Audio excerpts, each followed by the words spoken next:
Прошлый год стал прорывным по экономическому развитию. Наибольшие изменения произошли в строительном секторе, где производство увеличилось на 21%. За ним следует сектор услуг, без малого 11%, и промышленность. Рост составил чуть больше 10%. К слову о промышленности, в 2025 году запустили 119 промышленных объектов, где было создано практически 9 тысяч новых рабочих мест, а общий объем инвестиций проекты составил более 715 миллионов долларов. Биздин мамлекет транзиттик мамлекет болуш керек, биздин мамлекет хаб мамлекет болуш керек. Нам нужно укреплять реальный сектор, привлекать как можно больше инвестиций в промышленные объекты. Ближе к 30 году уже заработает проект железной дороги Китай, Кыргызстан, Узбекистан.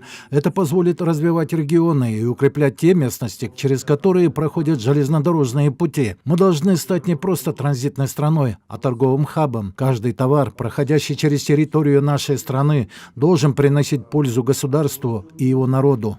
Главный вопрос в стимулировании экономики – цифровизация отрасли. Проведен ряд работ по развитию логистической инфраструктуры в рамках маркетплейсов, электронной коммерции и привлечению предпринимателей к цифровому бизнесу, поскольку подавляющее большинство мировой торговли осуществляется в электронном виде. Цифровизация стала ключевой инициативой для стимулирования экономики.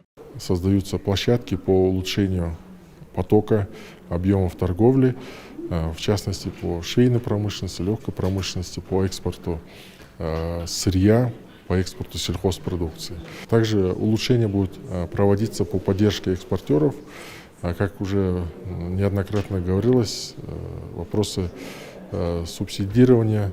В связи с этим сегодня идет наращивание торговых отношений, усиление экспортного потенциала и поддержка производителей. Мы разработали несколько проектов решений Кабмина для поддержки экспортеров. Первое – это создание нового инструмента экспортного кредитования для экспортеров.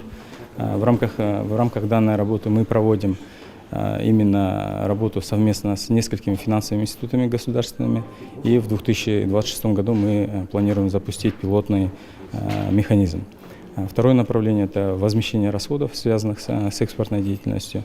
Третье направление – это мы на сегодняшний день также прорабатываем вопросы, именно связанные со страхованием, именно вступления Кыргызской республики в Исламскую корпорацию страхования экспортных кредитов и инвестиций.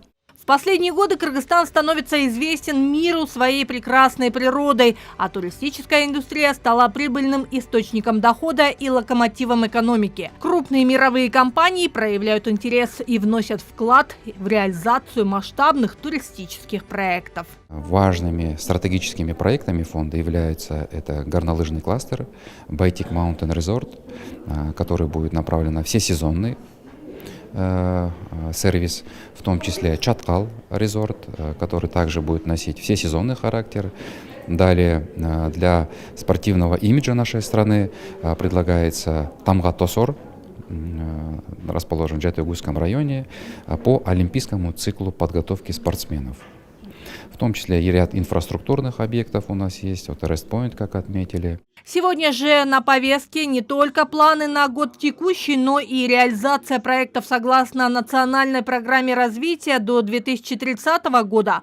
Она предусматривает развитие горных, труднодоступных и приграничных районов, создание единого реестра услуг, поддержку малого и среднего бизнеса, создание рабочих мест и улучшение социальной жизни населения. Надежда Усова, Бекджан Туктасунов, Ала-То 24.